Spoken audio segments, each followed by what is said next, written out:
the estate. Okay, the topic of estate.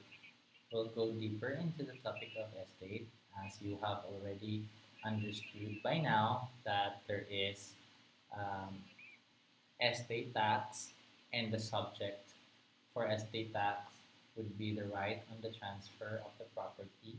And of course, the property we are talking about here are the properties of the decedent or the testator, whatever the case may be.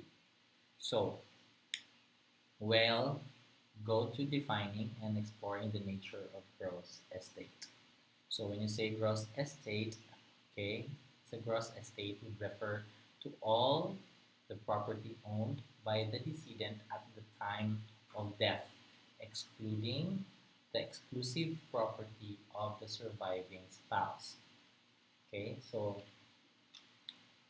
the gross estate may be real, or um, the gross estate, okay, we will compare gross estate, okay,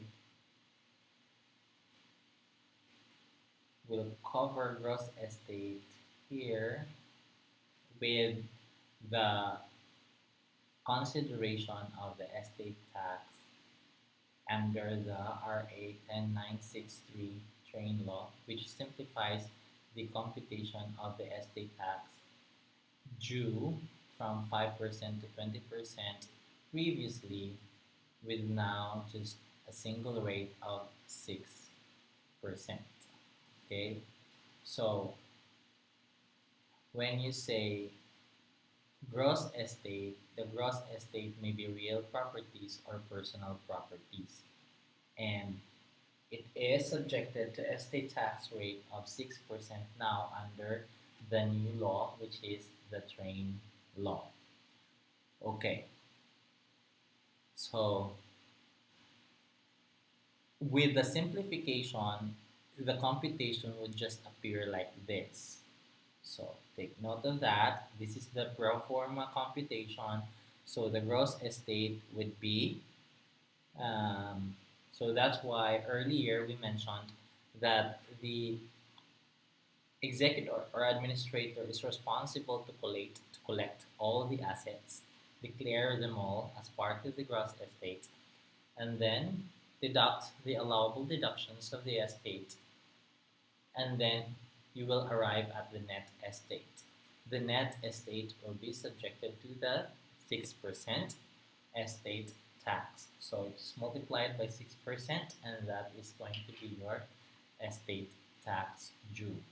So, mahirap po ba? Complicated po ba ang computation? Hindi po. Okay, hindi po siya complicated. So, yan lang po. At napakadali na po ngayon kasi dati meron po tayong um, graduation of rates. Diba? Kaya sinasabi natin dito, from 5% to 20% dati yan. Dati, prior to train law. But thanks to the train law, ito na lang po ang atupagin natin ngayon when we're talking about estate tax. Of course, this pro forma estate tax ay manganganak pa po ito. Manganganak in the sense that we would have to deal with what we would be including as part of the gross estate, what would be the deductions, okay, such that you can actually get or arrive are at the net estate. Kasi at the end of the day, you would have to identify the um, the net estate to actually compute the correct estate tax due. So, ngayon, medyo madali na lang ang buhay natin. So, pagka lumabas po yan sa exam and later on when you take the board exam, medyo madali mo na lang tandaan. Gross estate minus the deductions would be the net estate. And maybe the challenging part would be to arrive at the net estate because, ang sabi ko nga, mga anak itong topic na ito, to gross estate and then deductions. Okay? So, summarize the components and valuation of the gross estate. That's one of the things that you would have to do. So, the composition of the gross estate is ito. Okay, so titingnan po natin ito.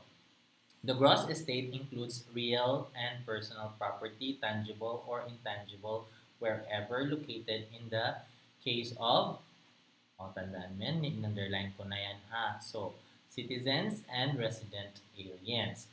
In case of non-resident aliens, only properties situated in the Philippines. So, may difference po tayo. So, by now, hindi ko na po i-explain sa iyo kung ano yung citizens, ano yung resident aliens, or kung ano yung alien. Kasi, supposedly, alam mo na yan dahil nag-tax 2 ka na ngayon, di ba? So, nung sa tax 1, pinag-usapan natin yan, di ba? Alam na natin kung ano yung citizen, resident alien, non-resident citizen, non-resident alien.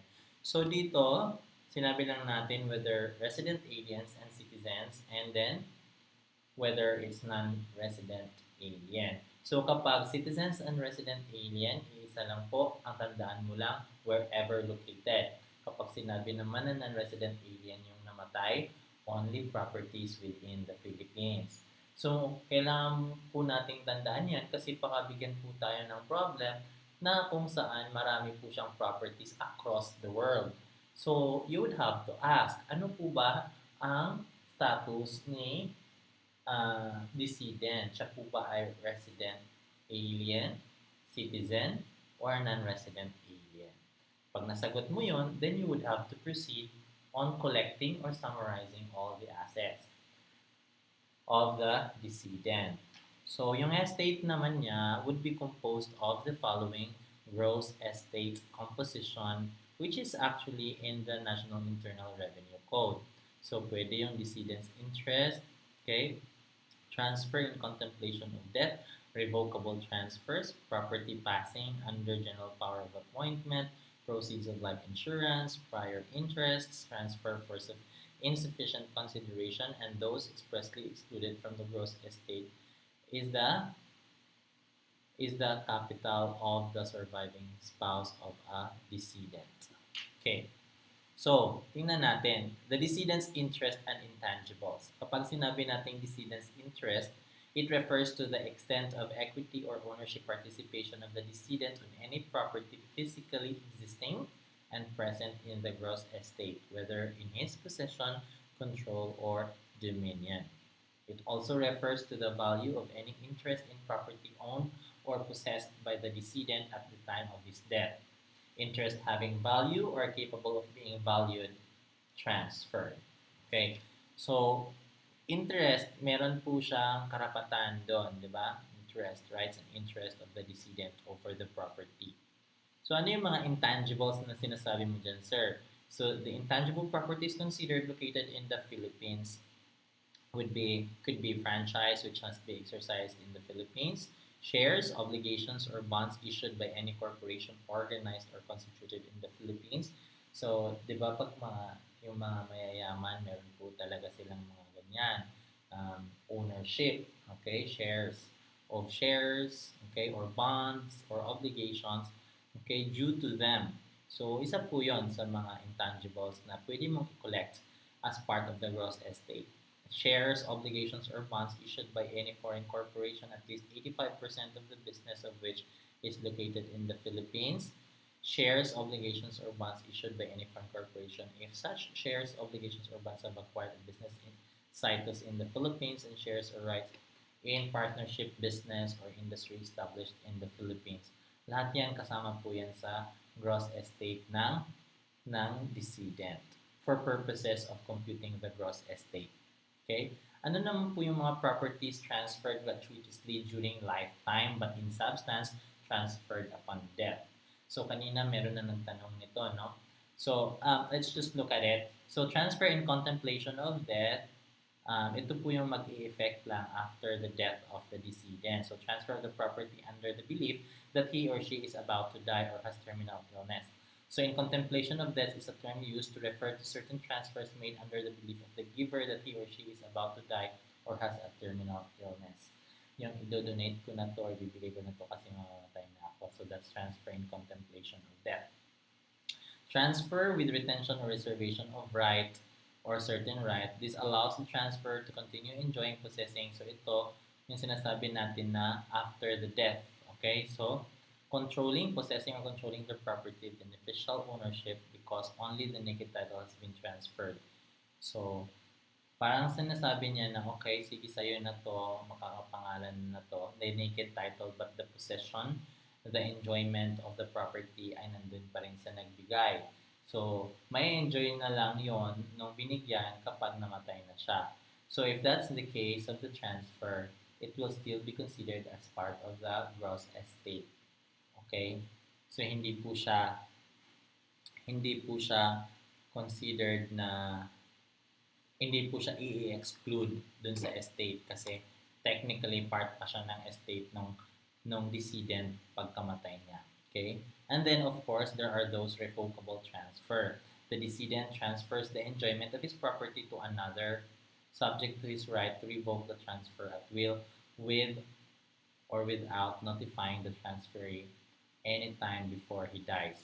So kapag po ang transfer is revocable or nandun po sa document na pinirmahan po ng transferor na at any time, di ba, pagka hindi ko na gusto, pwede kong i-revoke itong transfer na to at babalik po sa akin yung property ownership. So kapag ganyan, revocable transfer yan. And if it's a revocable transfer, isasama po yan sa gross estate. Okay? It will not be considered as a valid donation kasi hindi po siya absolute transfer. Merong condition dun sa papeles na nagsasabi at any point in time pwedeng bawiin ng transferor yung property. Nakuha po ba yan? Revocable transfer po ang tawag natin dyan. Okay? Meron po tayong tinatawag na property passing under the general power of appointment. So, ano po yung tinatawag nating general power of appointment? So, kapag sinasabi natin general power of appointment, ito po ay it allows the holder of the power to appoint to himself, his estate, his creditors, or the creditors of his or her estate the right of the beneficial use and enjoyment of certain property covered by the power of appointment. In effect, parang may-ari na siya ng property. Okay, did you get the point? So, parang sinasabi mo na ito parang sa kanya na parang lagay in sa kanya yung property because it's a general power of appointment that at any time he or she can actually appoint to himself, his estate, his creditors, or the creditors of his or her estate the right to have the beneficial use and enjoyment of certain property covered by the power of appointment. So if that's the case, kasama po yan sa gross estate. And of course, transfers for insufficient consideration. Ito po ay mga sinasabi natin na supposedly, technically, na-transfer na siya, pero nung tinignan mo, there was insufficient consideration. Okay?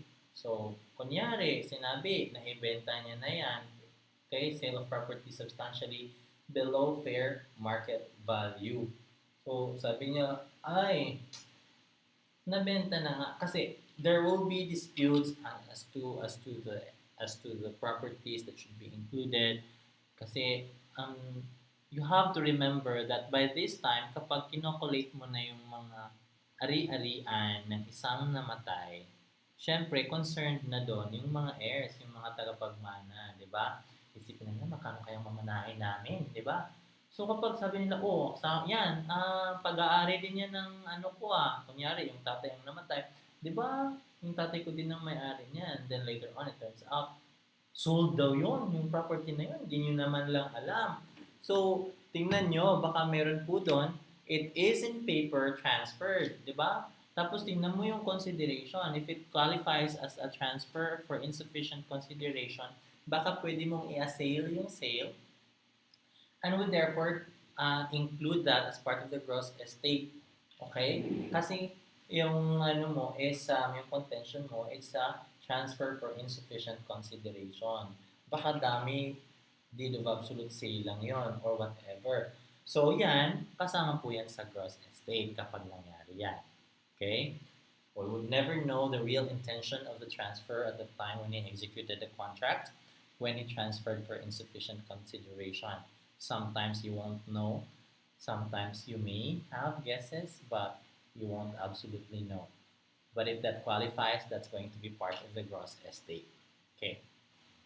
So, kaya sinasabi dito, properties transferred gratuitously during the lifetime of the decedent, but in substance, transferred upon death. Okay? Tapos, meron din po tayong tinatawag na proceeds from life insurance.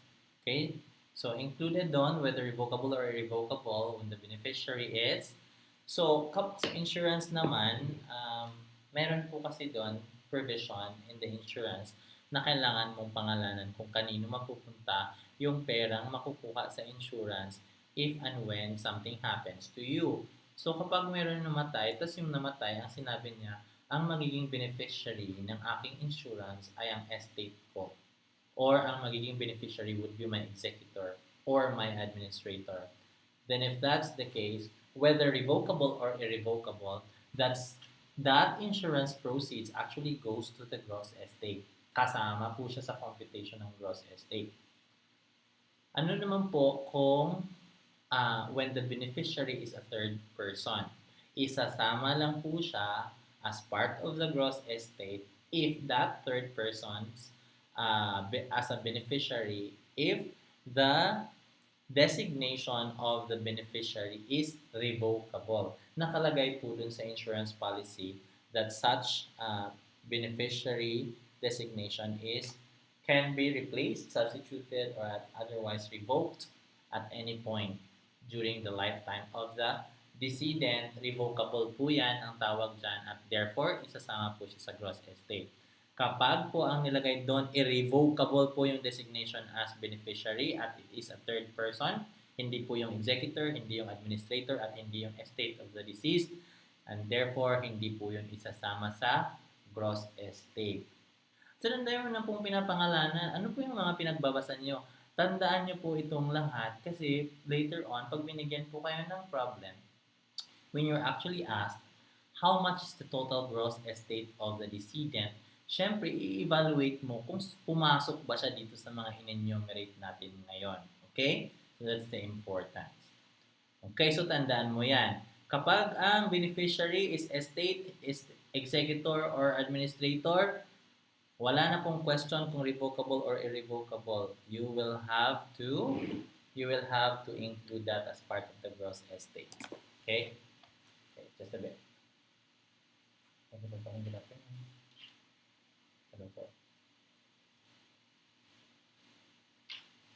Hello? Yes, sir. Yes, sir.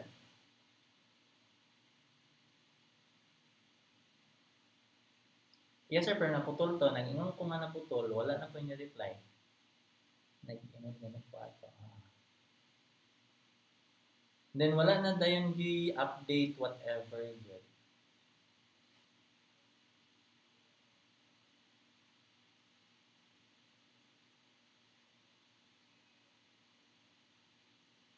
Lagi, pero at least mas-schedule ang taang o taking, sir. April 15 na ba ya, sir? Mag-schedule lang tao ko taking kay April 15 na ba ya? Deadline na ang mga taxer, mga tax forms. Mag-file ba tag ITR whether zero, exempt, or whatever. Yeah, mag-file ta og kaan. Itong mga audit opinion, mag-formahan ta.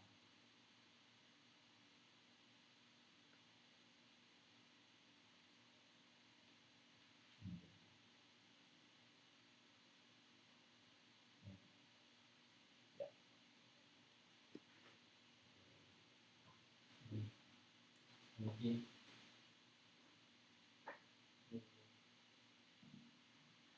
Sige lang, update na ako kung ano yung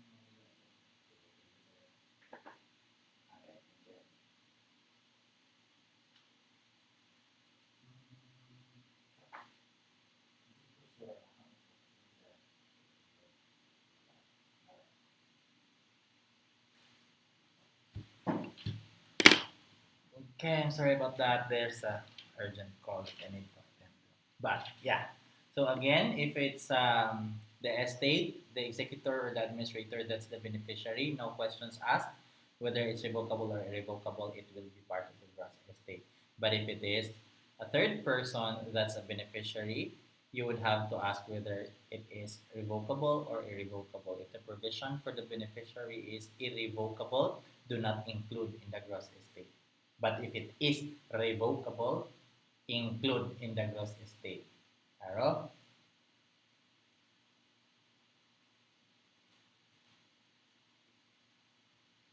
Okay. Question, sir, if ang heir reject the succession, ang heir gyapon mo bayad sa estate tax? What do you mean reject the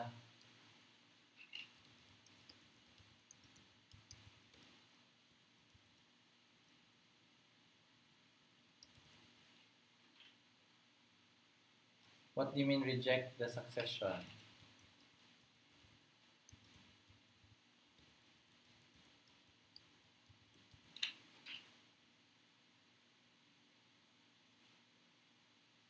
If the heir does not accept the inheritance, it depends. Are there any other heirs? It's really not personal to the heir, but the estate cannot be rightfully transferred to the successor if the estate tax is not paid. One of the requirements of really transferring the ownership from one person to another is the requirement of the payment of the inheritance. Okay?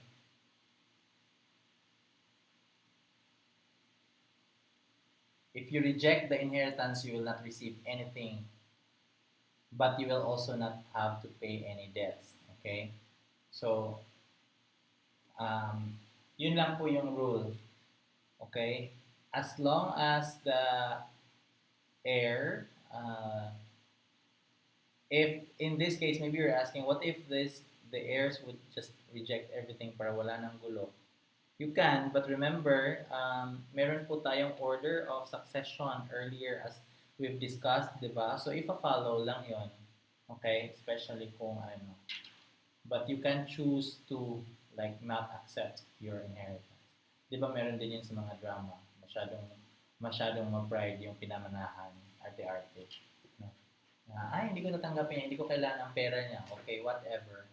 We will follow the order of the succession. Dun po yung diniscuss natin kanina, di ba? Walo yun. Ang panghuli, kung wala po talagang super hate, napakasamang tao na siguro talaga nung taong namatay na kahit yung pera niya hinihindian, di ba? At siguro mayaman yung pinamanahan niya or yung mga legitimate heirs niya. Then what would happen is that the property will inure to the benefit or in favor of the government, yung state na magmamana. Okay? Okay. So next, so after mong na-identify kung ano-ano yung mga kailangan palang isama sa gross estate, syempre, you need to know as well kung paano siya i-value. So valuation of the gross estate. So meron tayong tinatawag na fair market value upon the death. So kasi sinasabi natin, the estate tax accrues at the time of the death of the decedent. Okay? Personal properties, it will be fair market value. Real properties, the higher between the fair market value and the zonal value. For shares of stocks, okay, traded in the local stock exchange, it means between the highest and the lowest quotations nearest the date of the death, if none is available on the date of the death itself. If it is not traded in the local stock exchange, then for common shares, common stocks, it's book value, and then preferred stocks, it's the par value. Okay.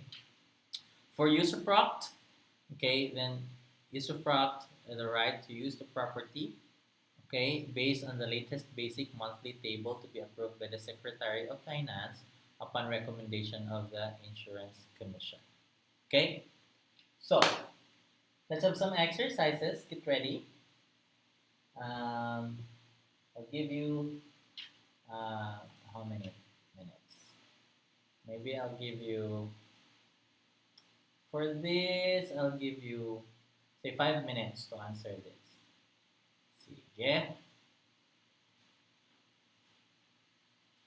It's now 3:58, so I'll close this down to 3:59. So let's just do this for 5 minutes. By 4:04, you should be done and have pasted or have already typed your answers in the chat box. Let's go.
Okay, 1 minute. Please type your answers. I will type stop. Any answers after I type stop will no longer be accepted. So make sure you've already typed your answers in the chat box as soon as 4:04 hits the clock.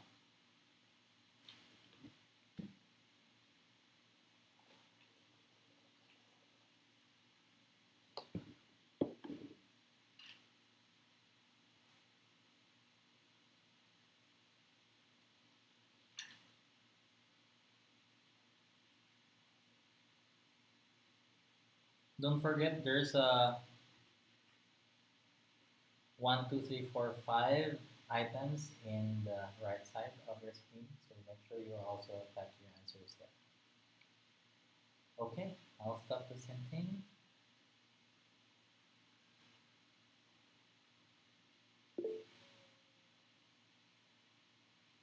Everyone should be able to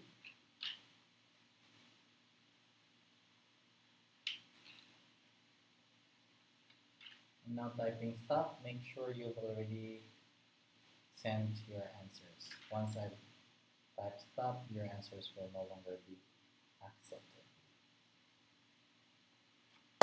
Okay, so let's look at this again.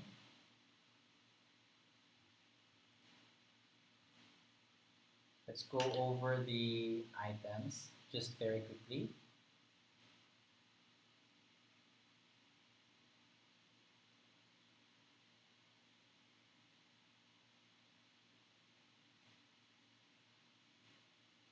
Okay.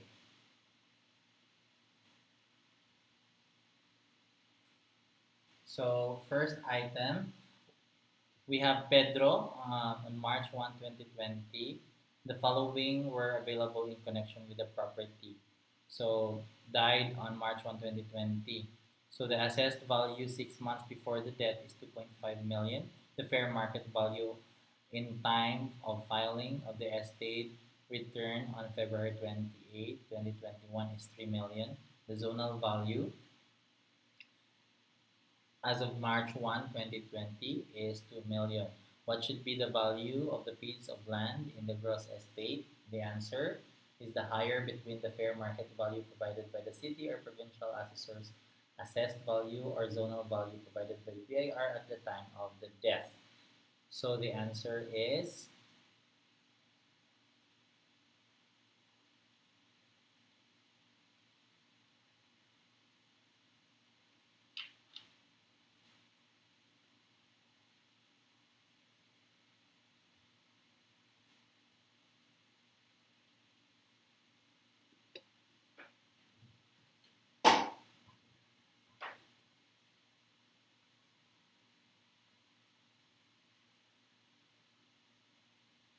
we have the assessed value 6 months before the death, fair market value in time of filing of the estate tax return, and the zone, whichever is higher. So in this case, we cannot use the assessed value 6 months before because what we would need is the at the time of death. And the only information that we have at the time of death, which is March 1, is the zonal value. So we will use the 2 million because the rule is the higher between the fair market value or the zonal value. So if there's no active market, then maybe the zonal value will be the best amount to use. Since, sir, why can't we use the February 28th? It's February 28, 2021, guys. That's after the death. And the provision of the law says it's the value at the time of the death of the decedent. So what should be the value of the piece of land for the gross estate? It should be the 2 million. Okay. Next, a decedent left 10,000 PLDT shares. The shares were traded in the local stock exchange. At the time of death, the following were available. What was the value included in the decedent's gross estate? So we have 10,000 shares. Okay. We have 10,000 shares. But what value are we going to use?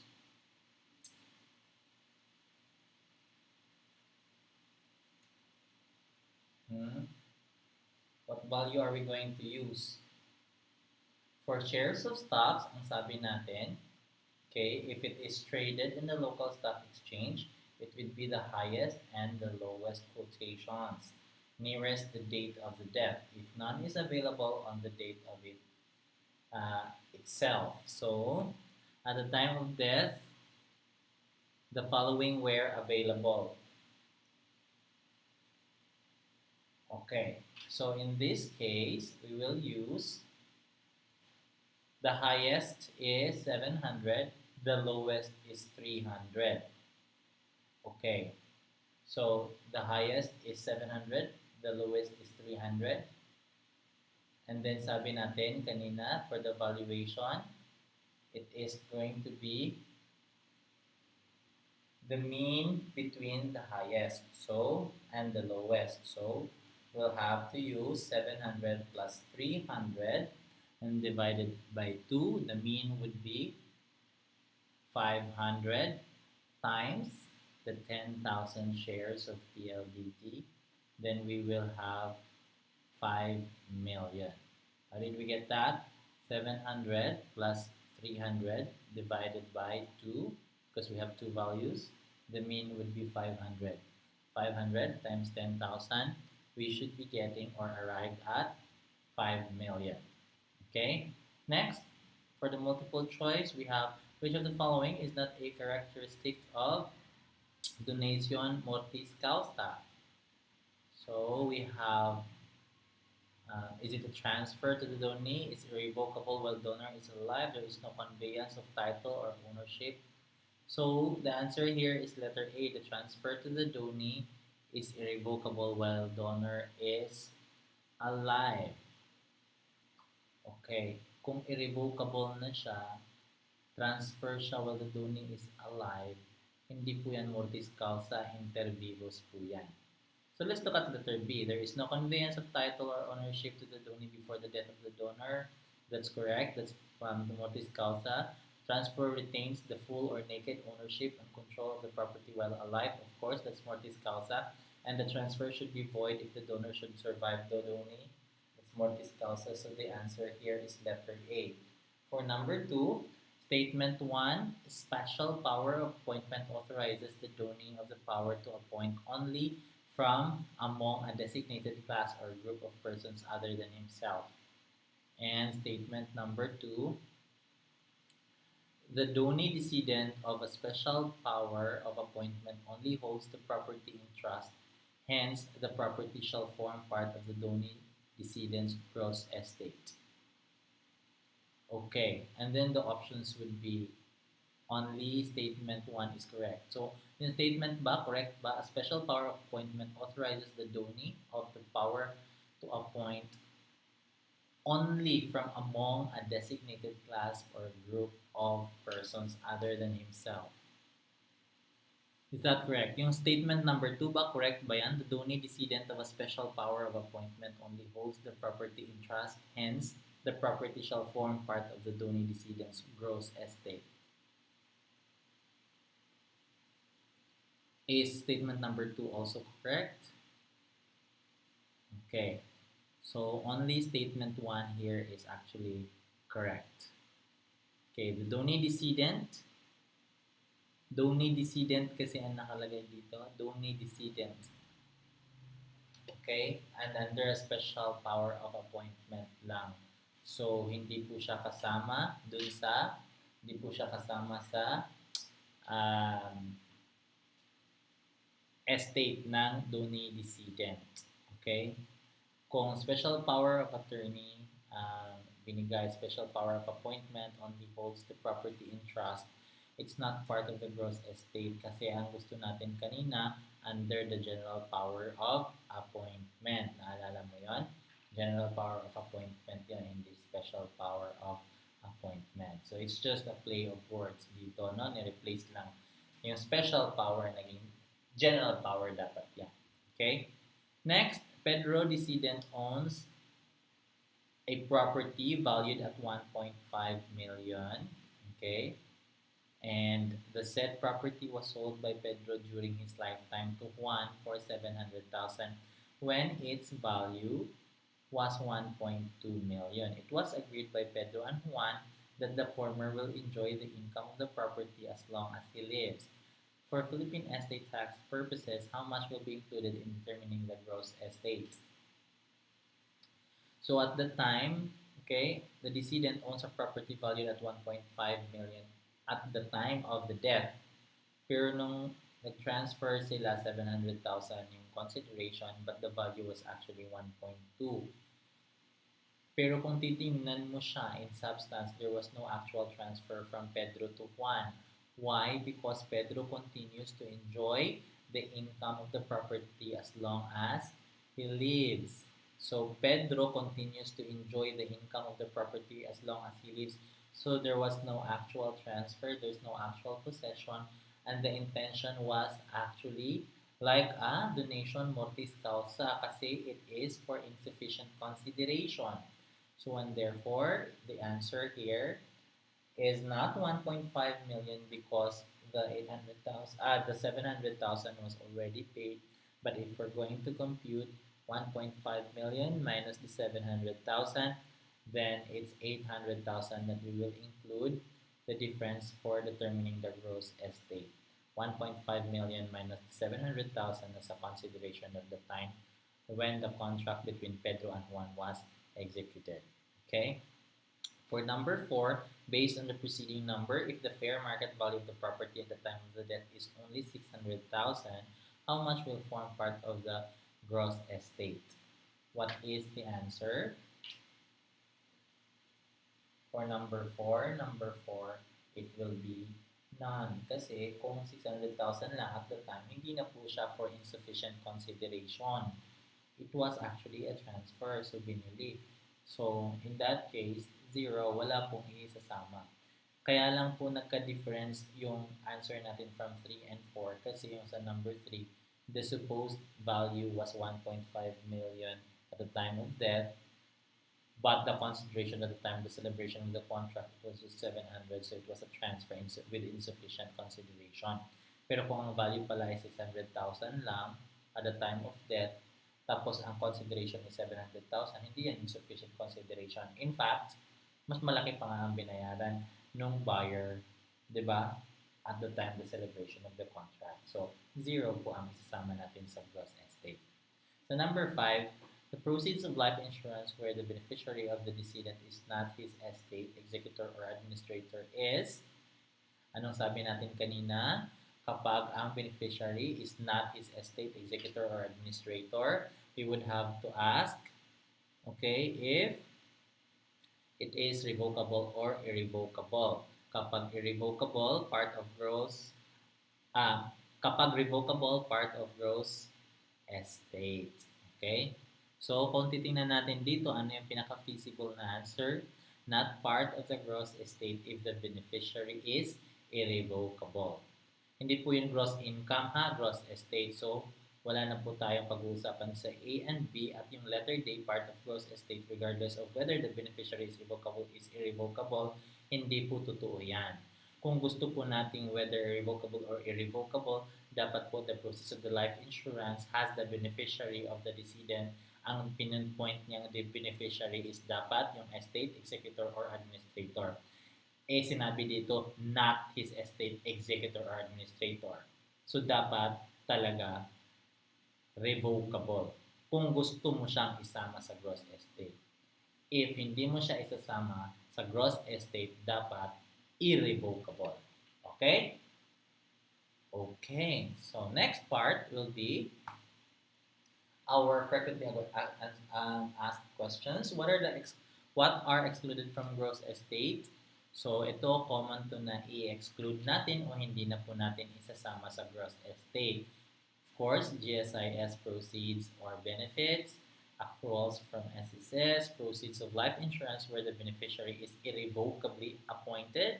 Take note of that, as we have mentioned earlier. Proceeds of life insurance under a group insurance taken by employer, not taken out upon his life. Wire damage payments, transfer by way of bona fide sales, of course. Kung talagang totoong sales yan, hindi po yung kasama sa gross estate. Transfer of property to the national government or to any of its political subdivisions. Huwag na nating bawian ang gobyerno. Separate property of the surviving spouse. Huwag mong isasama yung property ng spouse. Kasi pwedeng mag-asawa sila pero yung asawa niya may yaman din. Diba? Meron din po siyang aking ari-arian. Huwag mong isasama yon sa gross estate ng namatay. Hindi pa naman patay yung asawa. No? Kahit patay yung asawa, iba yung settlement doon. Okay? Merger of usufruct in the owner of the naked title. Properties held in trust by the decedent and acquisition and or transfer expressly declared as not taxable. Okay? So ito po, hindi na po natin isasama ito sa gross estate. Again, hindi po kasama itong nasa list dito. So pakitandaan po ito. Okay? So pag nakita nyo yan at ang tanong is what are included as part of the gross estate, make sure hindi mo isasama ang mga ito. Okay. Next.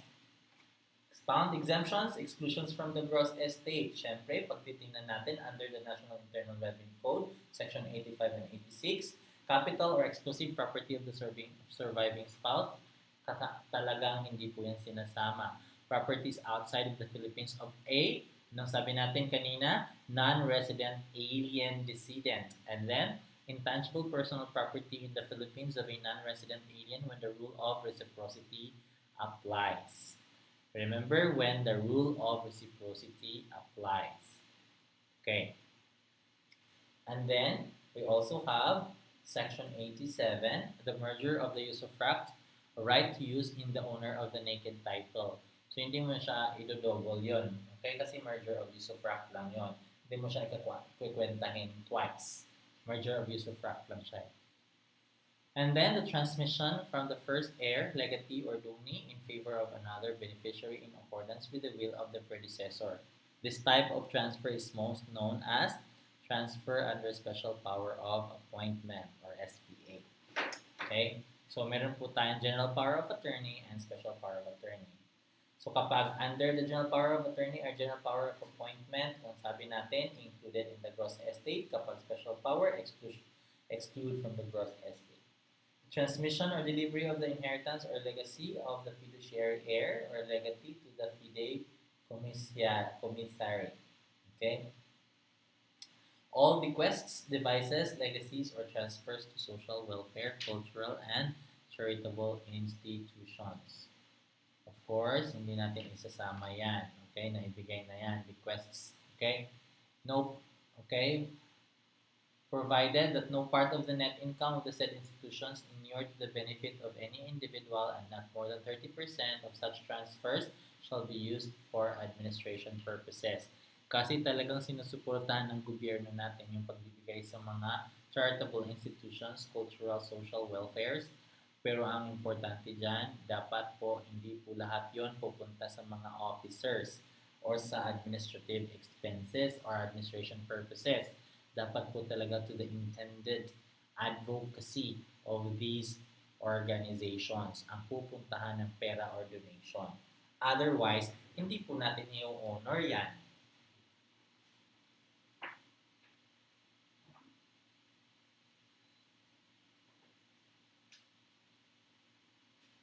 Okay. So, next, those under special laws. So, under NIRC yung una, yung pangalawang list will be under special laws. Of course, under the GSIS, no, yung RA 728, proceeds of life insurance and benefits received by members of the GSIS and benefits received by members from the SSS by reason of death. And of course, amounts received from Philippine and United States governments for war damages, yung mga State Veterans Administration, yung mga veterans natin na meron, di ba? Benefits received the Philippines and US government for damages suffered during World War II. Ito po mga enumerated items po ito na hindi po natin isasama na sa computation of the gross estate. Kasama po dyan yung payments, retirement benefits of officials and employees, payments from the Philippine U.S. government to the legal heirs of a deceased World War II veteran, no? Veterans and deceased civilian for supplies services furnished to the U.S. and Philippine Army, proceeds of life insurance under a group insurance taken out by employer, not taken out of his life, transfers by way of sales, and transfers of property to the national government or to any of its political subdivisions, personal equity and retirement account, or pera, assets of the decedent contributor. So ito, lahat po, sinabi na po specifically ng batas, wag mong isasama sa gross estate for purposes of computing the estate tax. Kaya wag mong isasama. Okay? So, pakitandaan po yung list na yan, ha? Pakitandaan po yan. Okay. Next, we have to identify the classifications of decedents. So, kanina nga, nabanggit natin ang iba-ibang decedents, no? Yung nag-define tayo for the gross estate, ano yung isasama natin. Actually, dinistinguish natin yung decedent, no? So, ngayon, tingnan natin kung ano ba yung decedent. Citizen ba siya? Alien ba siya? Okay? And if it's alien, non-resident ba siya? Or resident ba siya? Okay? And whether his or her country or the country would have reciprocity or non-reciprocity. So, in such case, tingnan natin sa citizens, resident alien, non-resident alien with no reciprocity, and non-resident alien with reciprocity. So, kung tingnan natin ha, so it is in connection to the type of property. So pag real property within the Philippines, sabi natin isasama siya sa gross estate for citizen and resident alien. Okay? For non-resident alien, yes, whether with reciprocity or not, kasama po talaga siya. Kung sabi natin, outside of the Philippines yung property, for resident, alien, and citizens of the Philippines, kasama po talaga siya. Kung no reciprocity po sa country, okay, hindi po siya kasama sa gross estate at hindi din po kasama kahit may reciprocity basta real property. So, saan siya magdi-diferensya? Kung titingnan mo yung table below sa personal property. So, kapag tangible within the Philippines, okay, tangible within the Philippines and citizen and resident alien, kasama siya sa gross estate. Kung outside the Philippines and citizens, yes, kapag non-resident alien, hindi po siya kasama. Pero pag intangible, magkakaroon ng difference.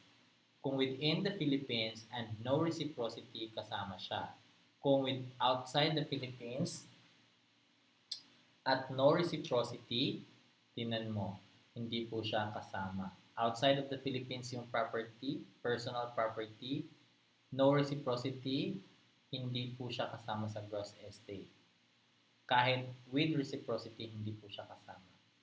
So sa intangible, masasama lang po siya kapag no reciprocity yung non-resident alien. So titingnan mo yan, mas maganda tandaan mo yung table na yan or yung matrix na ginawa natin dyan for ease of use later on. No? So intangible within the Philippines, tingnan mo. Kasi kung tangible, yes talaga yan. Kung intangible, you have to ask, may reciprocity or wala? Kasi kung within the Philippines at intangible yan, kung no reciprocity, isasama mo sa gross estate.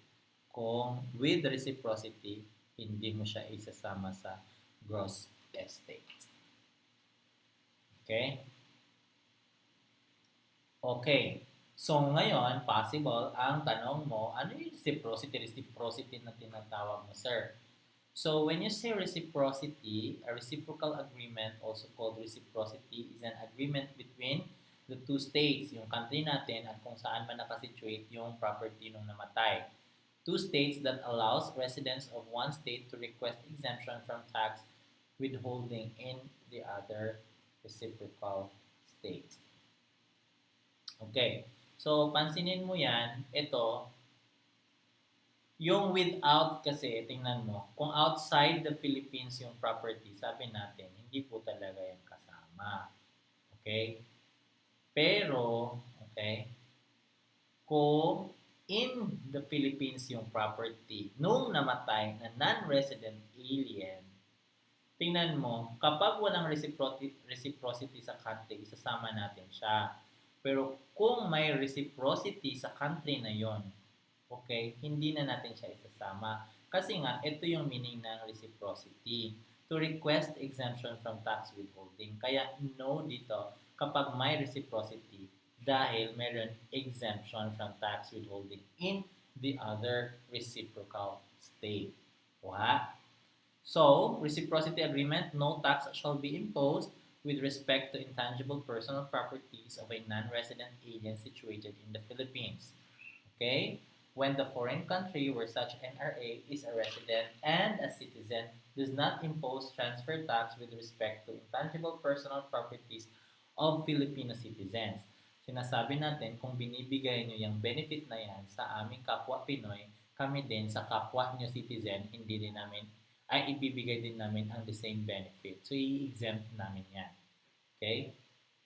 When the foreign country imposes transfer taxes but grants similar exemption with respect to intangible personal properties of Filipino citizens not residing in that country, yan po kasama sa reciprocity agreement. And therefore, i-honor natin yan. So kapag ang citizen nila ay namatay din and non-resident alien yan, itatax lang natin, of course, yung mga properties within at kapag intangible yan, pwede nating i-honor yung reciprocity agreement. Kaya ino-know natin yan dito sa intangible. Okay? Dito sa intangible, kapag no reciprocity, yes. Pero kapag with reciprocity, hindi na natin siya isasama. Okay?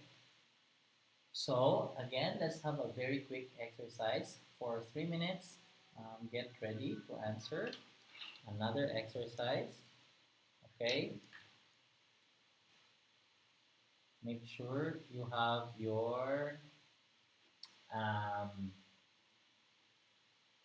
attention on the screen. So, bigyan ko kayo ng 5 minutes to do this. Another exercise. Very quickly, just complete. So, it's 4:31. By 4:36, I'll close the loop and we'll type stop. Anyone who has not typed after I type stop, answers will be excluded or will not get merits.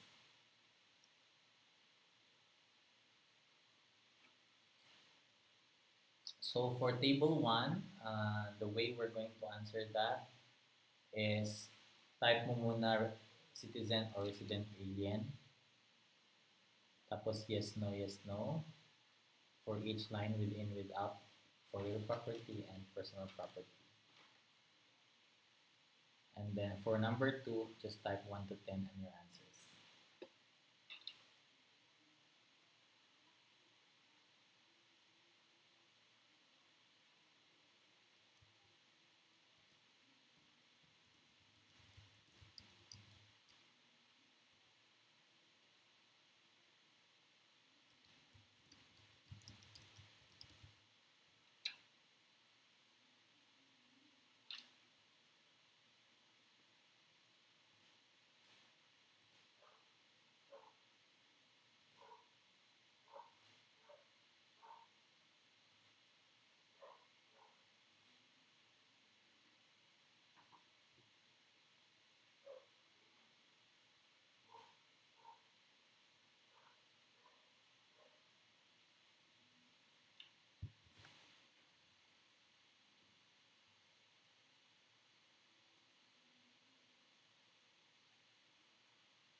1 minute, so please make sure that you've already typed your answers in the chat box. By 4:36, I'll stop the answers.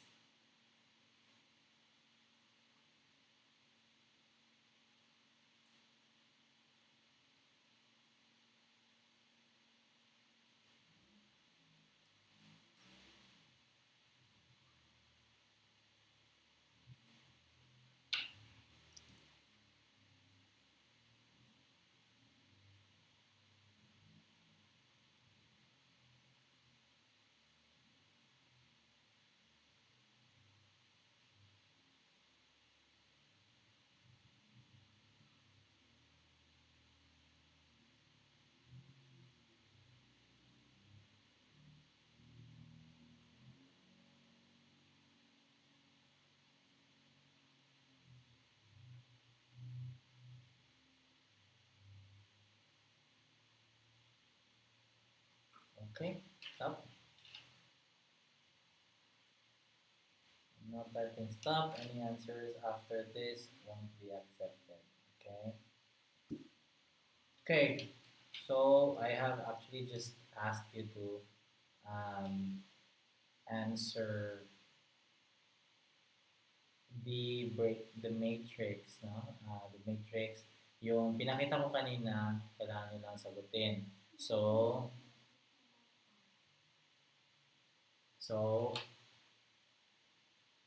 I will go through each.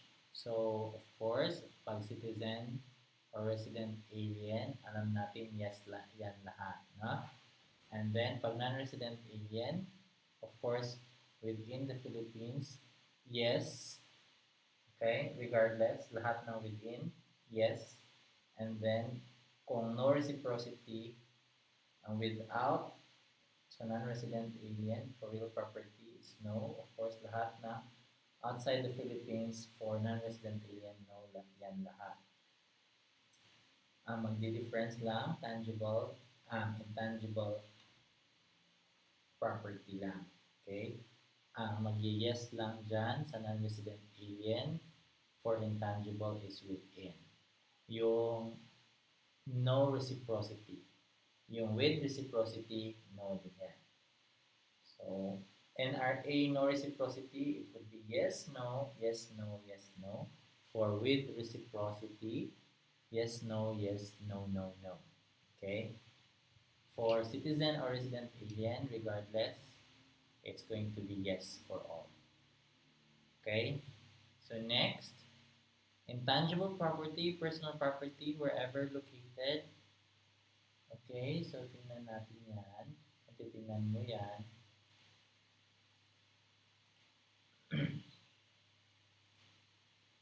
Okay, so that's actually, it is included, no? Included as part of the gross estate. Okay, how about real or immovable property located in the Philippines? Okay, so estate of citizens and resident alien, decedent, and for B. Okay, if it is included in the gross estate of non-resident alien, decedent. Okay.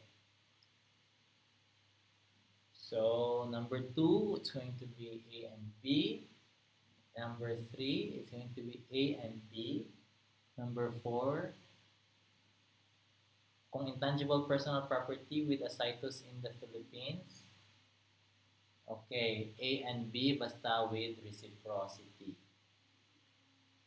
Number 5, franchise which must be exercised in the Philippines. A and B yan. Number 6, shares, obligations, or bonds issued by corporations organized or constituted in the Philippines. Of course, A and B. Number 7, shares, obligations, bonds issued by a foreign corporation, 85% of the business of which is located in the Philippines. A and B yan. For 8, real or immovable property wherever located. A lang, no? Citizens and resident alien.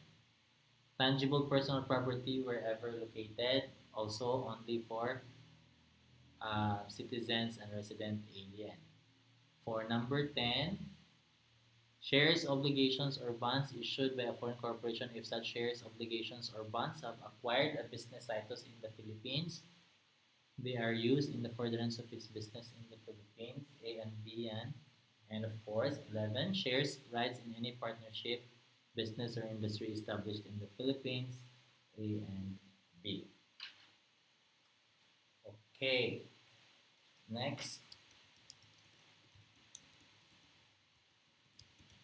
let's do another round. Type your answers in the chat box for this exercise. I'll give you just 2 minutes to do this. It's 4:41, so I'll give you 2 minutes.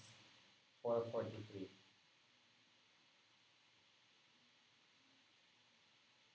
An easy, simple question.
Okay.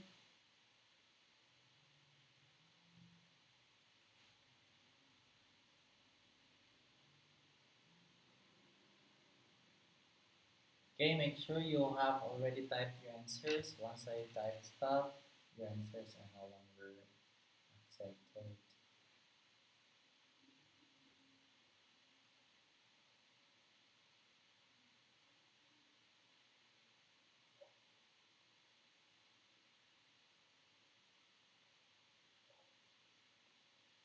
So type 1 your answer, 2 your answer, and then 3 your answer.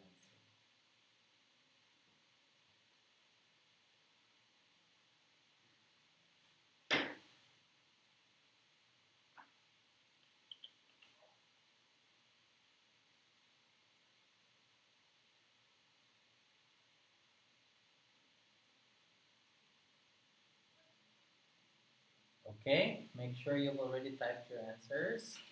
I'm going to type stop now. You have to stop answering.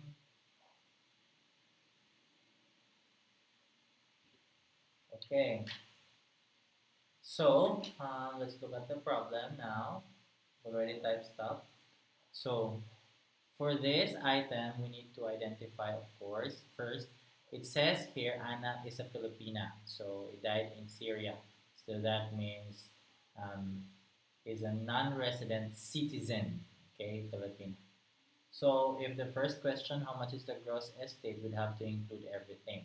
The 1 million, the 2 million, the 100,000 shares of stock, and the 200,000 shares of stock in foreign corporation. And of course, the car in Manila for 500,000. So that's 3.8 million. The answer for number 1. That's 1 million plus 2 million plus 100,000 plus 200,000 plus 500,000. Number 2, based on the preceding number, but assuming Anna is a non-resident alien, the gross estate is, non-resident alien siya. Okay, so,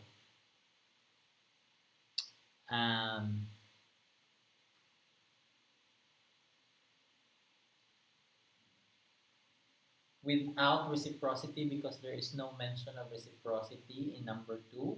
So we'll assume that there is no reciprocity. Saan lang po magkakaroon ng difference? Of course, sabi natin, kapag non-resident alien, ang itatax lang natin for estate tax purposes would be properties located in the Philippines. So, ano-ano yun? Of course, yung vacant lot in Manila and yung shares of stocks in the Philippines. Of course, yung sasakyan sa Manila. Okay? So, kasama lahat yan kung without reciprocity. Sir, excuse me, yung shares po kasi di ba po ano yun? Intangible yun. Yes. Intangible nga siya pero no reciprocity sabi natin. Di ba? Kasama siya kasi shares of stock of domestic corporation, its situs is in the Philippines. So, kasama po yung 100,000. Bakit po yung isa, shares of stock in a foreign corporation outside of the Philippines yan?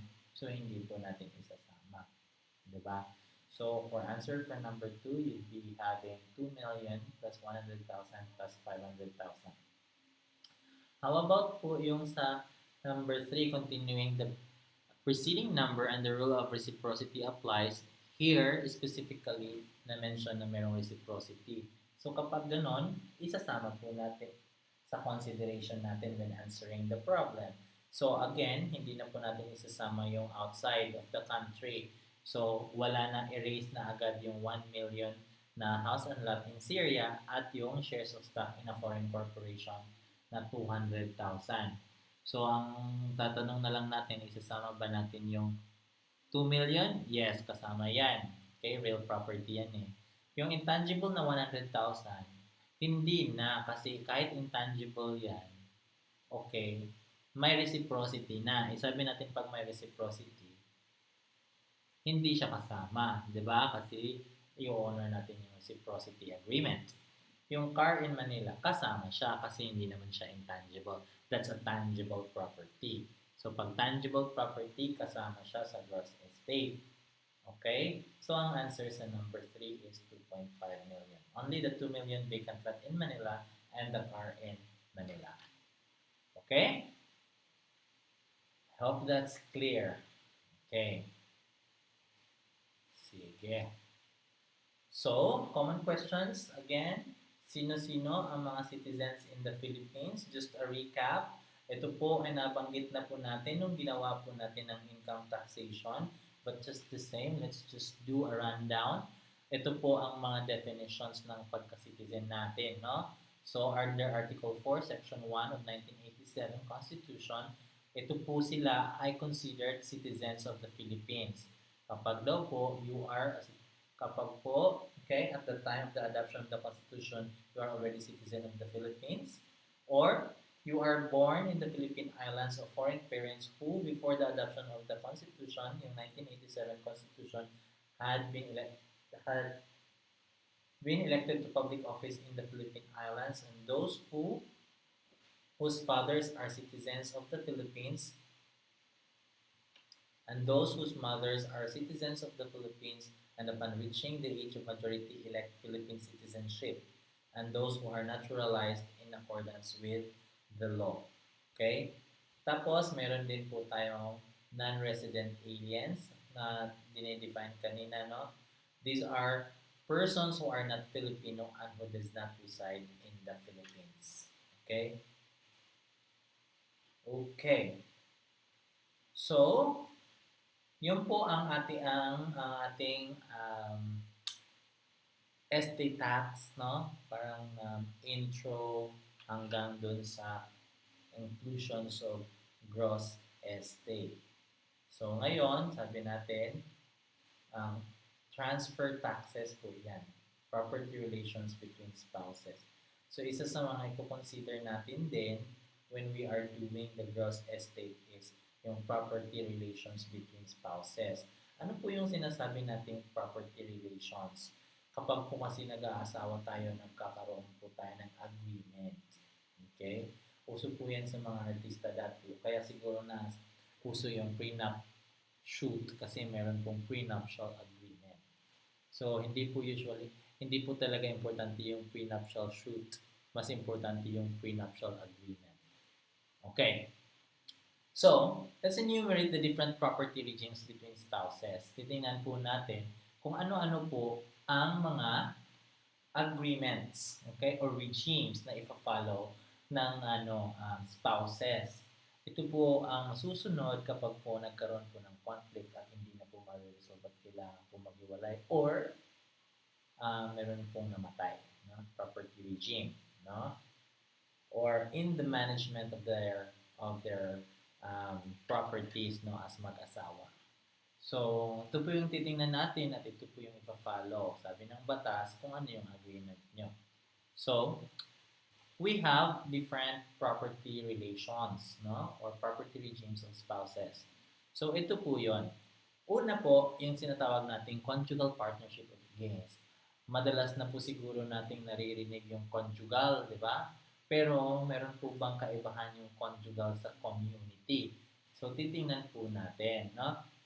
Pag sinabi po natin conjugal partnership of gains, under this regime of conjugal partnership of gains, the husband and wife place in a common fund the proceeds, products, fruits, and income from their separate properties and those acquired by either or both spouses through their efforts or by chance, and upon dissolution of the marriage or of the partnership, the net gains or benefits obtained by either both spouses shall be divided equally between them unless otherwise agreed in the marriage settlements.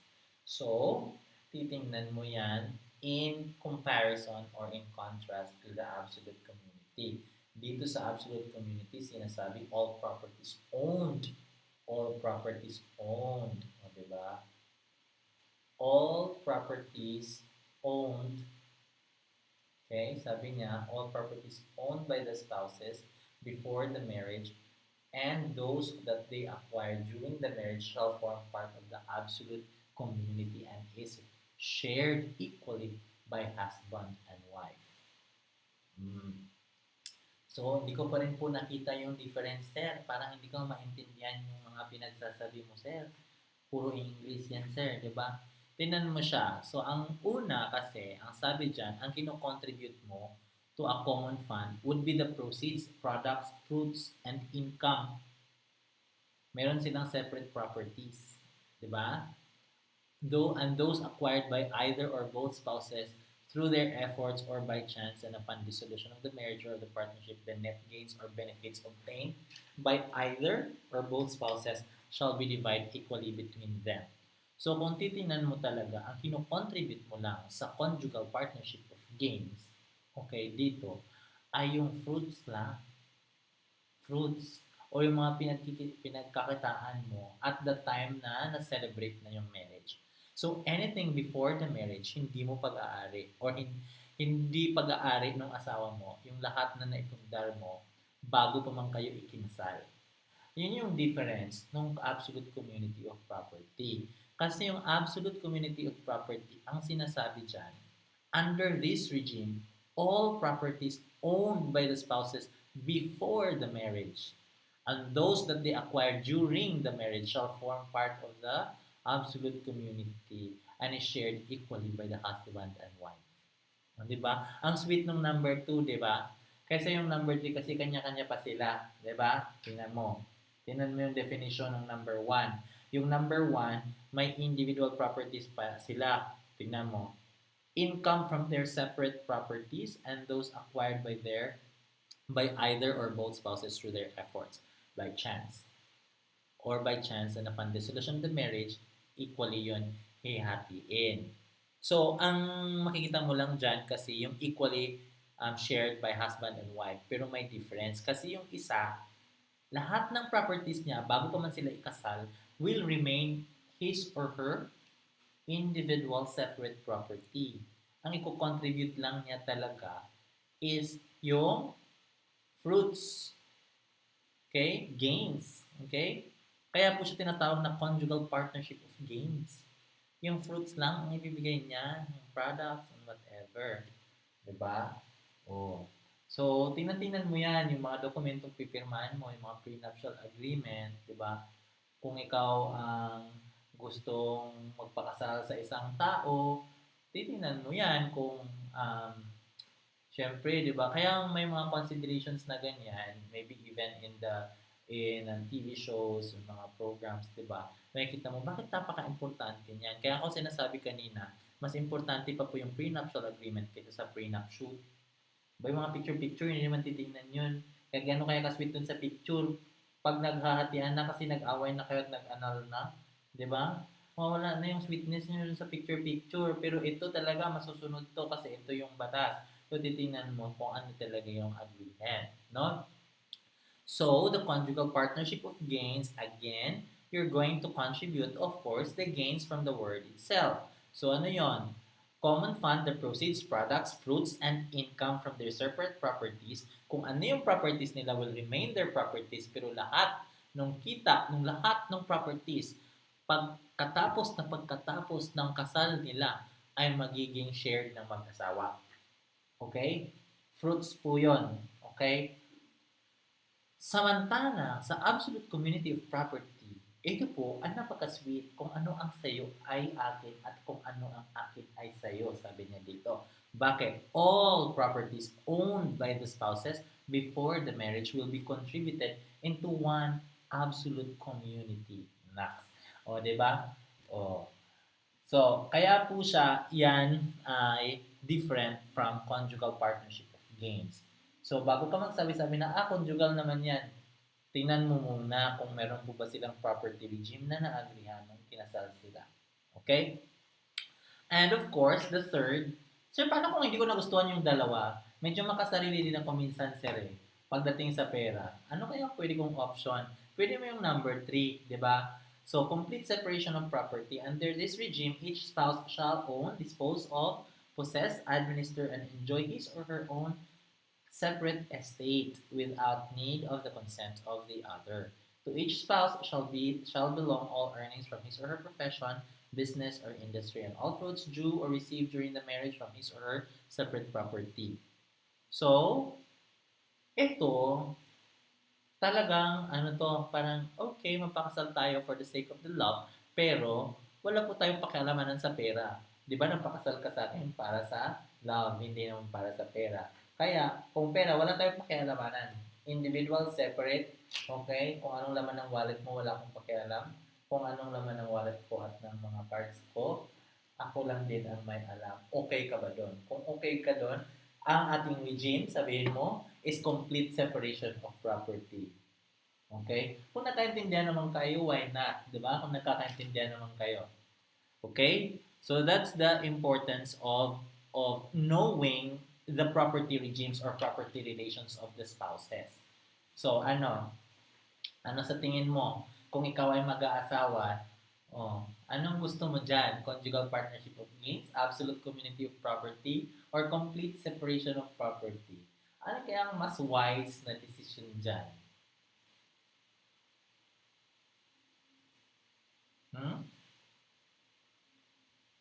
Walang plano mag-asawa, sa complete separation ka talaga, gang.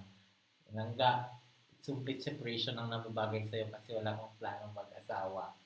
Conjugal. Yung isa, sabi niya, conjugal. Yung isa, absolute, sir. Ang sweet-sweet naman ito. Yung conjugal partnership of gains. Okay.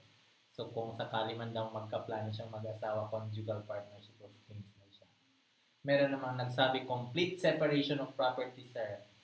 Diba? Kung magpapakasal, papakasal lang. Okay? Walang pakialaman na ng ari-arian. Mayaman ako sabihin mo. Diba? Pwede yon, complete separation of property. Okay? Absolute kay sweet. Okay. Whatever. Okay. Sige. Absolute daw kasi yun yung pinaka-sweet. Totoo naman. Sweet-sweet nun. Diba? Pakinggan mo yan. If you're actually reading it, diba? It's actually the most romantic part, no? Sabihin mo, pag nag-asawa tayo, alam mo, gusto ko talaga absolute community of property. Bakit? Kasi talagang we share all the properties we own. Diba? Lahat that we own before our marriage, we will contribute into one common absolute community of property. Kung ano yung akin ay sa'yo at kung ano yung sa'yo ay akin. Diba? Okay, so nakikita ko marami pala dito mga sweet talaga. Gusto din talaga. And there's nothing wrong with that. For as long as you both agree as spouses, walang problema po dyan. Diba? Meron din ako nakikita mga complete separation of property. At wala din problema dyan. And you cannot judge a person by the way he or she wants to actually have their property relations. Kasi kanya-kanyang preference naman yan eh, di ba? Oh. So, basta yun po yung difference. Ang importante lang din naman is that you know the difference between all these choices. Okay? So, sampal naman sa mukha mo kung course mo ay accountancy at ang pinag-uusapan property relations at parang kinakabahan ka kapag tinanong ka. So, dapat at least by now you know the difference between a conjugal partnership of gains, the absolute community of property, or the complete separation of property. Ngayon, ang tanong ko, ano kaya yung property relations ng parents nyo kung sakaling yung parents nyo ay mag-asawa pa? Kung hindi naman na mag-asawa yung parents nyo, forget it na lang. Pero yung mga parents nyo na married pa hanggang ngayon, ano ba yung property regime nila? Na-try mo na bang itanong? Or ano kaya sa tingin mo ang kanilang ano? Ewan ko sir kasi yung nanay ko parang complete separation sila eh.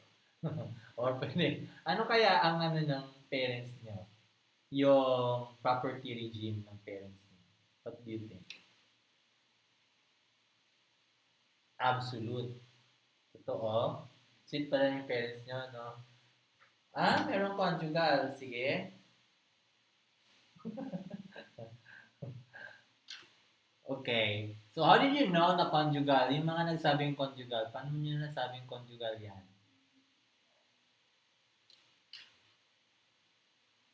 Parang conjugal daw eh, sabi niya. Parang conjugal, sir. Bakit kaya? Paano mo nasabi?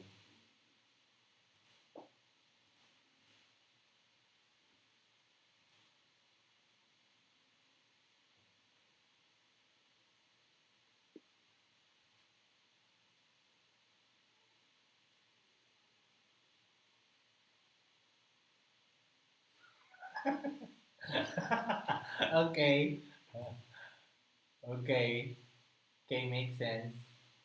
Yeah. Okay. So actually, there are also some assumptions that we would have to consider when we're doing the analysis of whether they're doing the conjugal partnership of gains, absolute community of property, or complete separation of property. Of course, if there is a prenuptial agreement and there was an election of the property relation or property regime between the spouses, ang titingnan po talaga natin ano yung agreement. Kung sinabi doon, um, conjugal partnership of gains, then klaro, conjugal partnership of gains or kung absolute community of property. Pero kung wala pong prenuptial agreement, there was no election at all, or kahit merong prenuptial pero walang election at all, tingnan natin kung ano pala po ang note in the absence of an agreement, the marriage settlement will depend on the date of marriage as provided in the Family Code of the Philippines. So, nandun sa Family Code, ano ba sabi sa Family Code?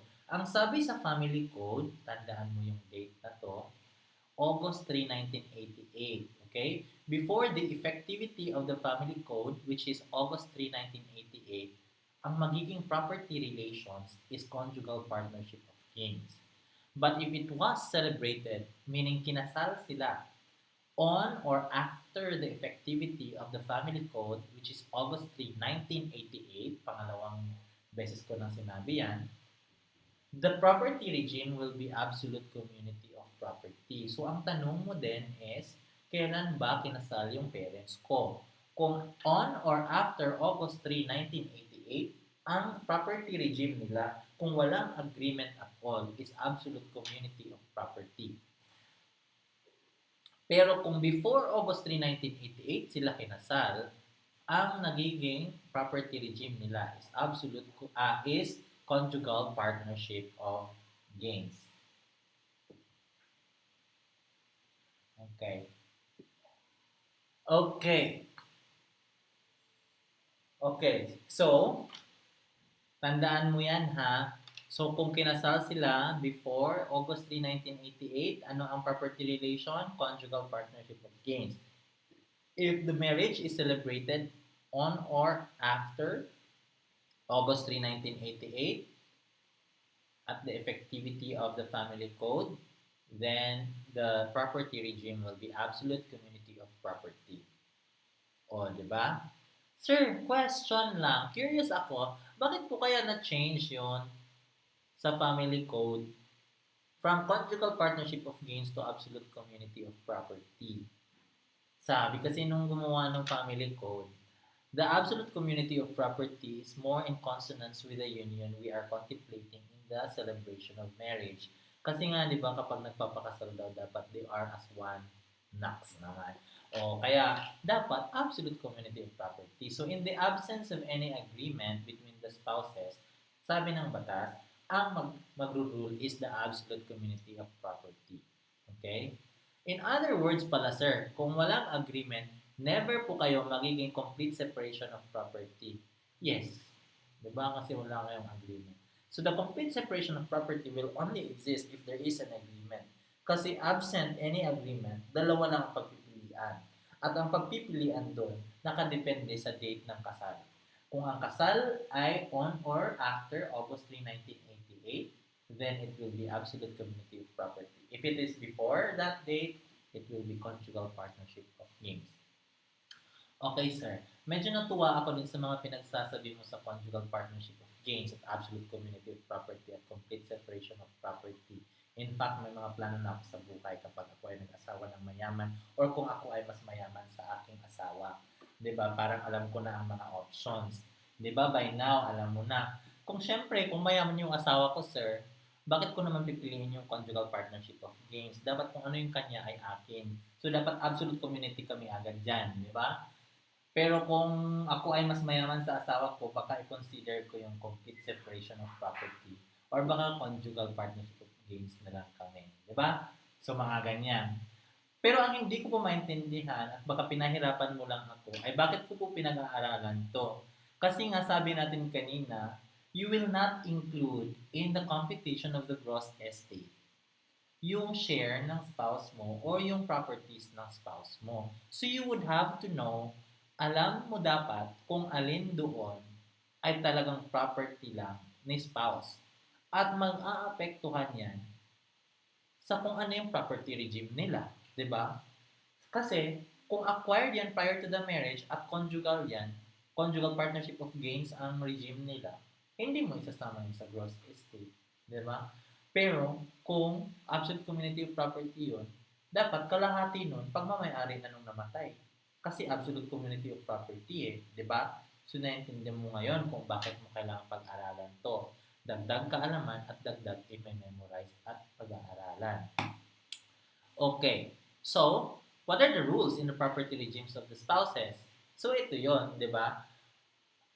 One, conjugal partnership of gains, it will remain exclusive properties, that which is brought to the marriage as his or her own, that which each requires during the marriage by gratuitous title, okay, acquires during the marriage but by gratuitous title. Kung minana niya yan during the marriage, hindi po niya talaga magiging conjugal yan. So kung pinamana sa kanya ng nanay niya yung property at naka-conjugal yan, hindi makaka-share yung asawa niya doon. Sa kanya yun, exclusive. And that which is acquired by right of redemption by barter or by exchange with property belonging to only one of the spouses. So, kunyari, may exclusive property siya, pinenta niya at binili niya ng another property, wala pa rin share doon yung asawa niya. Diba? And that which is purchased with exclusive money of the wife or the husband. So, basta kung galing sa exclusive yung pagbili niya, exclusive din yung binili niya. Okay. Pero ito, tandaan mo to. Kapag ang binili mo ay galing sa sahod mo, sa kita mo, or sa kita ng business mo, conjugal yon, okay? Or community property yon. All the proceeds, products, fruits, and income from separate properties of the spouses and those acquired by either or both spouses through their efforts or chance shall belong to the partnership. Okay? Kaya, may pagka-sweet pa rin naman yung conjugal kasi pagkatapos nilang magpakasal, lahat ng kita naman ng mag-asawa ay magiging conjugal or community property. Basta galing yon sa pinaghirapan niya by the practice of profession or in the business which was actually contributed into the community property, no? So kita niya Kaya, kaya, hindi mo pwedeng sabihin na, oh, ba't ka makikialam? 'Di ba? Kung conjugal partnership yan, hindi mo pwedeng sabihin na, ba't ka makikialam? Sahod ko to. Excuse me? Conjugal partnership of gains tayo. Lahat ng kita mo, kalahati niyan, akin. Supposedly. Diba? Ganyan. Sa absolute community, no questions asked, syempre, di ba? Pero tingnan mo yan. Meron pa rin exclusive properties. Property acquired during the marriage pero by gratuitous title. Minana niya yan. As well as the fruits and income thereof. Basta pinamana sa kanya. Okay? And property for exclusive or personal use of each spouse. Mga jewelry, kung ano-anong anik-anik na talagang personal effects niya. Yan. And property acquired before the marriage by either spouse who has legitimate descendants by a former marriage as well as the fruits of income thereof. Kung meron siyang dating asawa na namatay na, merong mga legitimate heirs yon, hindi kasama yon sa magiging estate, okay, ng ng recent marriage, no? So all property, of course, ano po yung conjugal community properties naman sa absolute community? All property owned by the spouses at the time of the celebration of the marriage or acquired thereafter shall form part of the community property. So ano lang yung mga acquire ko, sir, that will remain exclusive property kung absolute community of property kami? Yung property that you acquired during your marriage pero by gratuitous title, yung pinamana sa'yo. During marriage, hindi yun community property. It will remain exclusive property mo. Now, here's the trick. Kapag minana mo yon before the marriage, pagdating ng marriage nyo, kasama na yun sa property mo. So, community property yun. So, kung pamamanahan ka, dapat after na ng celebration ng marriage para exclusive pa rin kahit community property kayo. O, diba? O, alam mo na ngayon mag-strategize. No? Na wag mo munang ipamana sa akin yan. Wag ka munang mamamatay la. Pakasalan mo muna ako para magkasal muna kami para exclusive property yan. Kasi, property acquired during the marriage by gratuitous title as well as the fruits and income thereof will remain exclusive property of each of the spouses. No? Kapag meron silang minana. Okay? Klaro so far? Okay. Madali lang naman, di ba? Tandaan. Sige. So, roles and conjugal implicit deductions. Conjugal deductions in properties under conjugal community or community. The share of the surviving spouse shall be removed as a deduction from the gross estate. So, kaya importante yan, di ba? And then, of course, exclusive property deductions. For exclusive properties, because 100% of the property is owned by the decedent, the full value of the property shall be included in the gross estate. And no share of surviving spouse shall be deducted. Kasi, kung exclusive property yun nung namatay, kasama yun lahat sa gross estate. Okay? So, yun po talaga yung importansya kung bakit natin pag-aaralan yung property regime or property relations. Okay? So, in summary, ito po ang itsura, di ba, of the property regimes of the spouses. Okay, so we have properties kapag acquired before marriage, exclusive under sa partnership of conjugal partnership of gains. Pero common or community property yan under the absolute community of property or ACP. So for purposes of discussion, let's just name them CPG and ACP.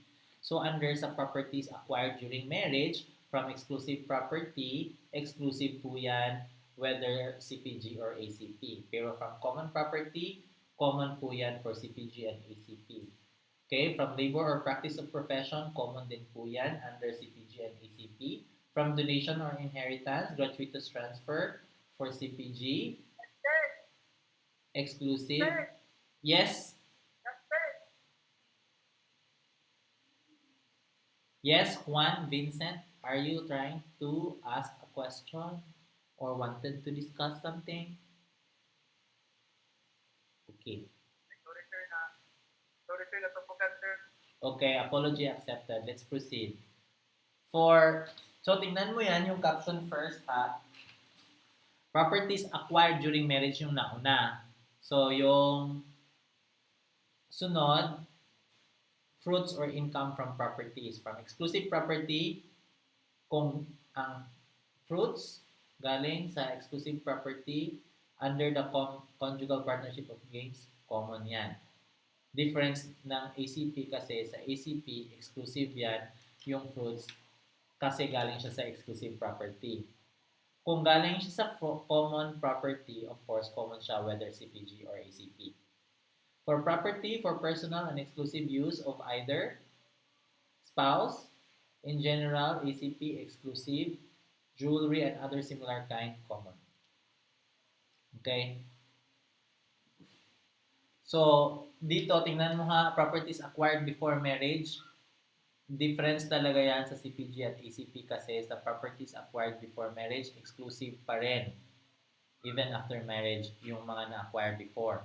Pero kung na-acquire before under absolute community property, common na yan pagkatapos ng kasal.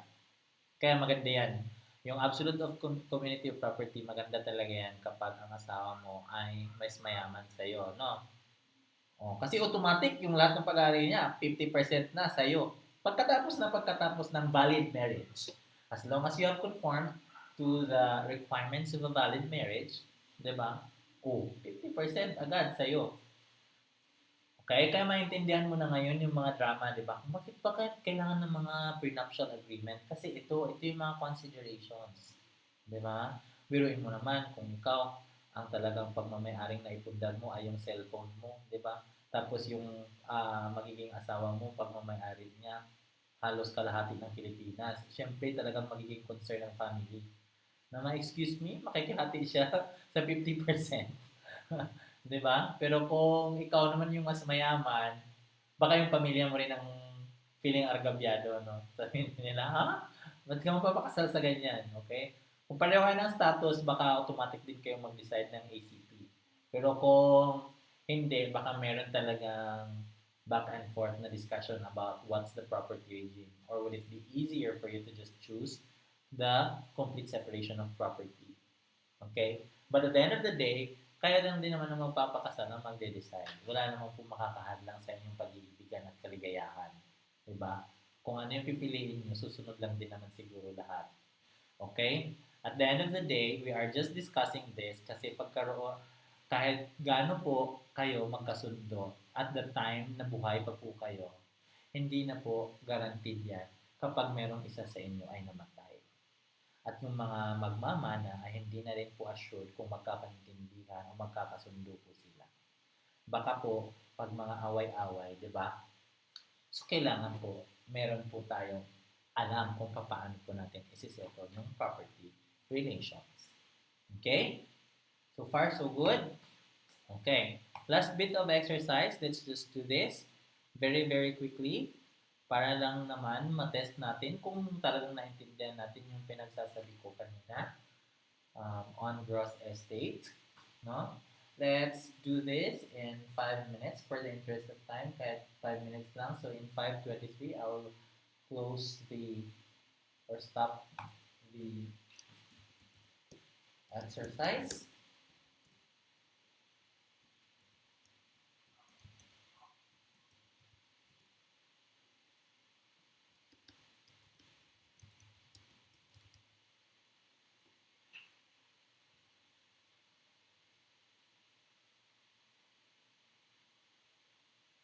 By 5:23, you should already have typed the answers in the chat box.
Okay, in 1 minute I'll be stopping or typing stop, so any answers after that won't be accepted. So just make sure you've already typed your answers there.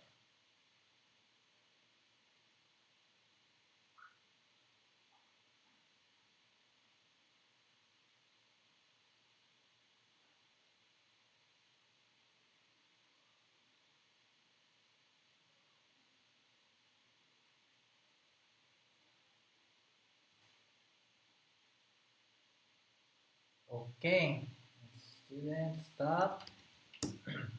So let's discuss for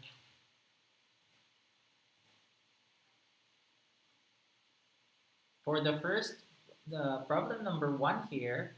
The first question is how much is the conjugal properties under conjugal partnership of gains? The answer is okay. So the question is how much is the conjugal property, no? How much is the conjugal property under conjugal partnership of gains? So tingnan mo 'yan. Ang conjugal lang dito would be of course the 600,000 income from rest house in Cebu, okay?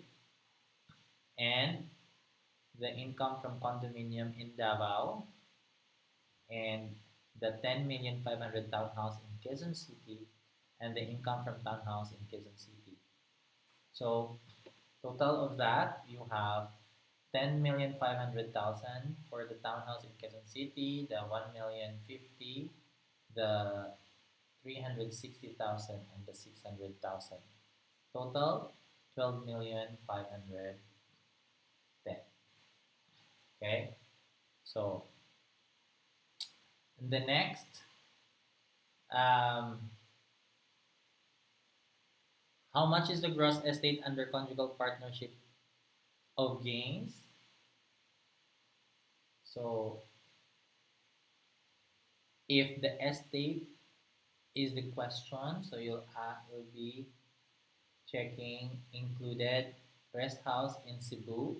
Tingnan natin, the rest house in Cebu acquired before marriage, so kasama po yan sa estate ni Pedro, okay, who died. And then, income from the rest house in Cebu, is it included? Yes, it is included.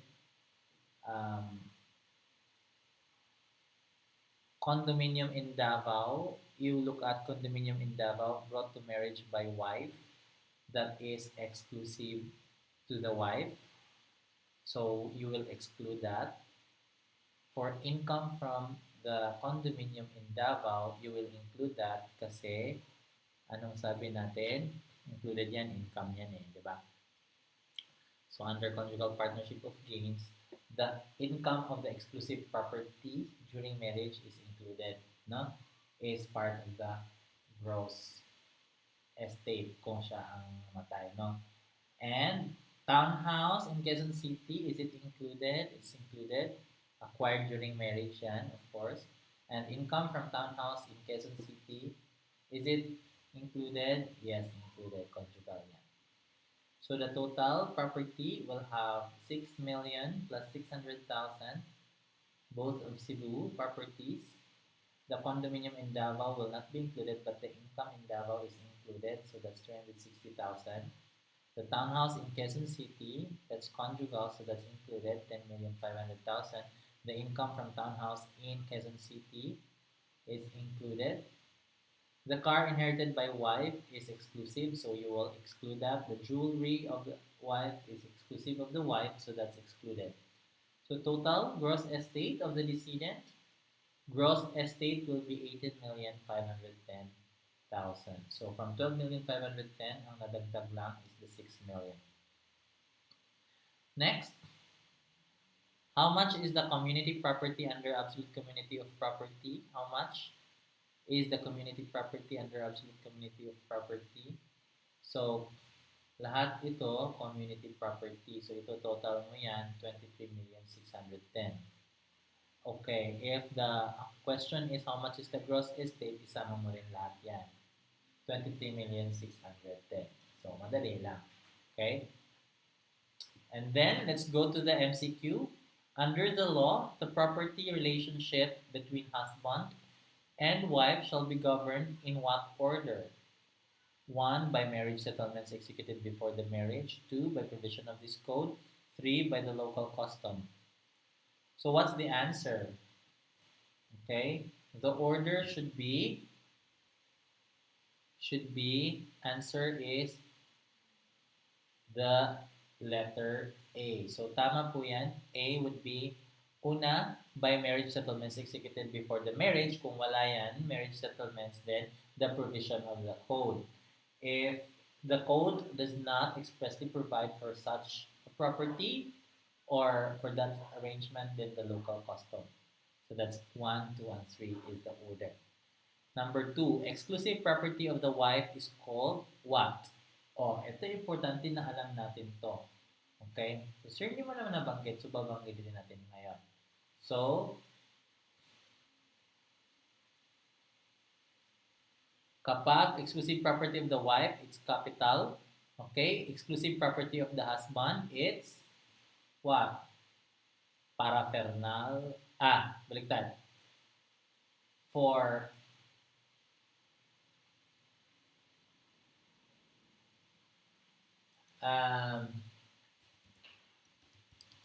exclusive property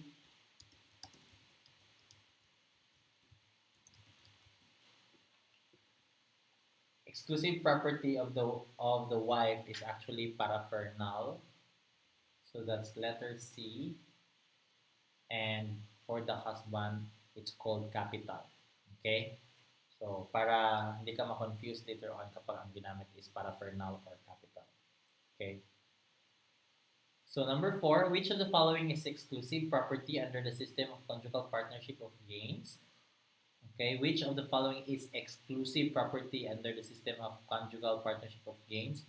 Property before marriage, inheritance before marriage, property acquired during marriage. Ano ang sagot? Number 4. Lahat po yan, under the conjugal partnership of gains will remain exclusive property. Property before marriage, hindi mo naman ikaw contribute yan. Inheritance before marriage, hindi mo rin ikaw contribute yan kasi before marriage mo yan naging property. Property acquired during marriage out of exclusive money, it's also exclusive property. Diba? Which of the following is exclusive property under the system of absolute community of property? Ito ang tingnan natin, property before marriage, inheritance during marriage, property acquired during marriage, or all of the above. So, ang tinatanong exclusive property under the system of ACP. So, yung property before marriage, magiging exclusive pa ba yun kapag ACP? Hindi na, di ba? All properties brought into the marriage is absolute community property is already community property. Yung inheritance during marriage, yes, yan exclusive pa rin yan. Okay, so the answer here actually is letter B. Paano yung letter C, sir? Property acquired during marriage. Property acquired during marriage. That's going to be common or community property, no? Okay, so that's our exercise. And I hope we learned something today that's going to be so this is how you answer, para mas mabilis. Pag-plot mo yan, mas mabilis mong masagutan. Okay? So, that's it, guys, for this session.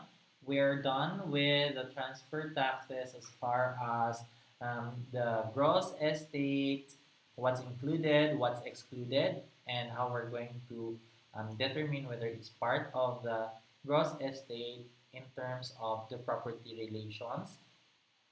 And then the next part will be the deductions. And the deductions would include the share of the surviving spouse. So, any questions before we leave?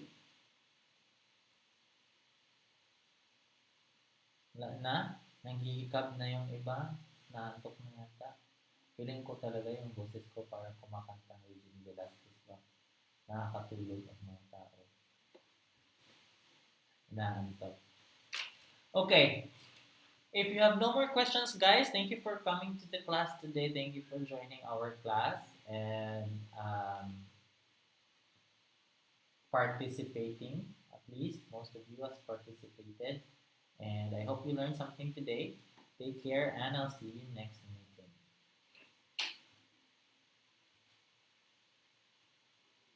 Bye, guys.